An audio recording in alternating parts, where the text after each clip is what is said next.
তো ফাইনালি বন্ধুরা, আপনারা ভাবতেছেন যে এই বক্সটা কি জন্য সাফ করতেছি, গ্লাস ফিটিং করা বক্স। তো এখানে একটা আমাদের বাজারে এই মাছটা চলে আসে, নতুন মাছ। তো মাছটার নাম কি জানি না এবং খাওয়া যায় কি না তাও জানি না। তো মাছটা খুবই ভালো লাগলো, আমি 100 টাকা দিয়ে মাছটা কিনে নিলাম এবং অক্সিজেন দেওয়ার জন্য অনলাইন থেকে একটা মেশিন কিনে নিলাম এবং এই ফ্রেমটা বানালাম 3,500 টাকা দিয়ে, গ্লাস ফিটিং করি নিজেই বানাছি। তো খুব ভালো লাগছে জন্য। তো আজ আমি 1 বছর থেকে সেই মাছটা রাখতেছি।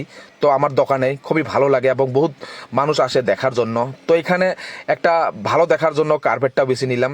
তো বহুদিন থেকেই রাখছি, তো লেত্রা হয়ে গেছে, তার জন্য আজকে একেবারে চকচকা করে নিলাম। তার মাঝে পাত্রগুলোও চকচকা করে নিলাম, কার্পেট এবং বক্সটাও চকচকা করে নিলাম যাতে লেত্রা হলে খারাপ দেখা যায়। তো এবং এর সাথে আমার দোকানের পানি মিনারেল ওয়াটার আমি এখানে 2 বোতল দিয়ে দিলাম। 20 কেজি 40 কেজি পানি দেওয়া লাগে তো মাছটা সুস্থ রাখার জন্য, ভালো রাখার জন্য। তো আপনারাও এরকম করার চেষ্টা করবেন, খুবই একটা সুন্দর দেখা যায়, বহুত মানুষ দেখতে আসে। তো আমি অলরেডি পানি ঢেলে নিলাম। তো এখন আমি সেই মাছটা সেখানে ঢালা দেওয়ার চেষ্টা করব, কেননা এই মাছটা আজ প্রায় 1 বছর ধরে রাখতেছি মাছটা।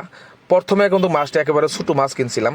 এই যে দেখতে পাচ্ছেন মাছটা, দেখেন কত সুন্দর একটা মাছ, আনকমন মাছ, একেবারে কালা মাছ, পুরা বডিটাই কিন্তু একেবারে কাড়া, প্রচুর কাড়া আছে। তো এই মাছটা দেখেন এখানে দিলাম, কেননা আজকে তিনি আরও একটা নতুন জীবন দান পেল নতুন পানি দেওয়ার জন্য। তো প্লিজ ভিডিওটা কেমন লাগলে কমেন্ট করে জানান।